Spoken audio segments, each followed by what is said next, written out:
Junior আছে যারা হয়তো তাদের সাথে পরিচয় নাই, 28-20 অনেকের সাথে হয়তো নয়, 27-এরও কয়েকজন আছে।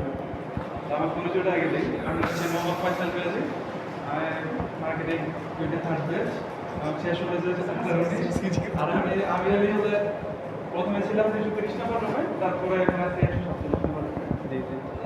তো মার্কেটিংয়ে যখন ভর্তি হয়েছি মানে প্রথম দিনই মনে হচ্ছে যে কিসে জানি এসে পড়ছি।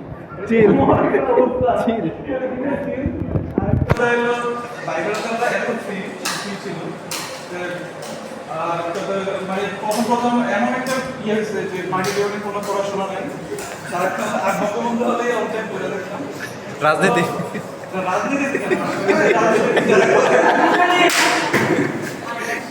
তারপরে হচ্ছে বন্ধু বান্ধব কিছু তাদের সাথে আগে দেখা গেছে যে 1 মাস পড়াশোনা হইতো মার্কেটিং এ মনে করো ওরা তো ডিটেলস পরীক্ষা মানে একবারে পাওয়া পড়াশোনা 1 মাস পড়লে আর কিছু লাগে না।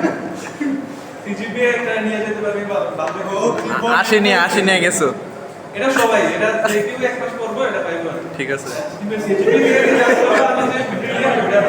আমি ওই যে একবার একটা 50 স্টুডেন্ট বা আলহামদুলিল্লাহ ঠিক আছে 1 মাসের পড়াশোনার উপরে এটা ডিপেন্ড করে। আর আরেকটা হলো যে মার্কেটিং পড়াশোনা হিসেবে সবকিছুতেই এক্সপার্ট, যেটা পর্ন মাস্টার গাজা সব জায়গায় ভালো আছে। আবার কিছু ক্ষেত্রে একটু আমরা এক্সেস করে ফেলি, যেমন আমি হচ্ছে ফুটবলের ক্যাপ্টেন আমাদের মার্কেটিং থেকে।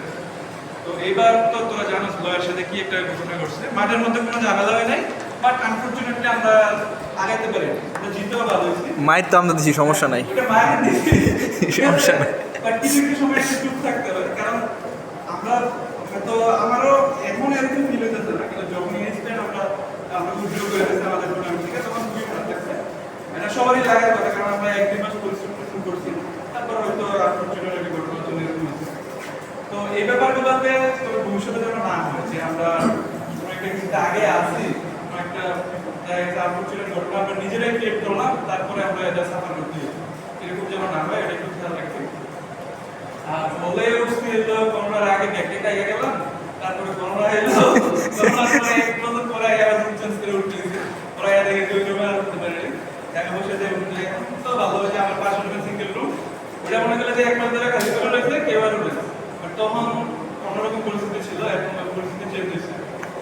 তো আরেকটা কথা হলো এখন আমরা যেটা বুঝতেছি সেটা হলো কোন দিকে যাবো, কেউ প্রাইভেটে যাবে, কেউ হয়তো গভর্নমেন্টের দিকে যাবে, ওইটা আগে থেকে আমরা ডিটারমিন করে রাখছি যে কোন দিকে যাবে, আগে থেকে কিছু পড়াশোনা করে রাখতে পারো বা কর্পোরেটের কাছে তাহলে ওদিকে কি কি লাগে বড় ভাই দিক নির্দেশনা তাহলে ভালো হয়ে আছে। যেমন এখন ধরো আমরা এখন কোন মাসটা শেষ, আজকে দিনের দেওয়ার পরেই মনে করলে শেষ, এখন যদি ধরো আমার আপনি আজকে বলতেছে যে আর কিছু আছে তাহলে আমি তার বলতে পারি যে আর কোনো পড়াশোনা আছে নাকি, পড়াশোনা তো হয়ে গেছে, কোন পড়াশোনা এডমিশনের পরে আমরা একটা আইডেন্টিটি ক্রাইসিসে ভুগছিলাম যে কই যাব কি করব, পয়েন্ট আমি আলির পয়েন্টে মিল আছে, তোরা দুইজনই মাল মামা, ওইরকম সিচুয়েশনে আবার কি হইছে, কারণ এখন আমরা ইউনিভার্সিটি নাই, ক্লাস তো নাই, কিছু নাই, মিথ্যা কথা দেখো সালাম নাম করুক তোরে তাড়াতাড়ি করে কিছু ম্যানেজ করতে পারি। আর ওদের সাথে যোগাযোগ থাকবে, রিলস সাথে পরিচয় আছে, রিলসের আর ফেসবুকে আছে ছবি টবি করতে কমেন্ট দিয়েছে ছবি করে দিয়েছিল, তোদের সাথে কমিউনিকেশন থাকে এগুলো আর কি। তো এই আচ্ছা তোদের সবার জন্য শুভকামনা। আরেকটা কথা হলো তোরা যারা একটা প্রোগ্রামটা অ্যারেঞ্জ করছো খুবই যেটা প্যারার মধ্যে থেকে গেলি, অত কয়েকদিন আগে করতে চেয়েছিলি, পরে আবার হইলো না, পরে এখন আবার করতে চেয়েছি।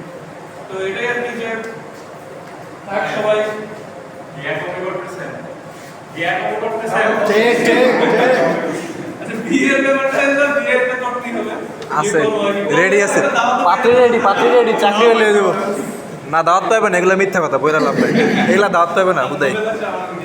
আলহামদুলিল্লাহ তো যাই হোক তোমাদের জন্য শুভকামনা রইল, আর আমাদের জন্য দোয়া করে যে আমি খুব তাড়াতাড়ি কিছু একটা করতে পারি। আপনাদের সাথে যখন দেখা হয়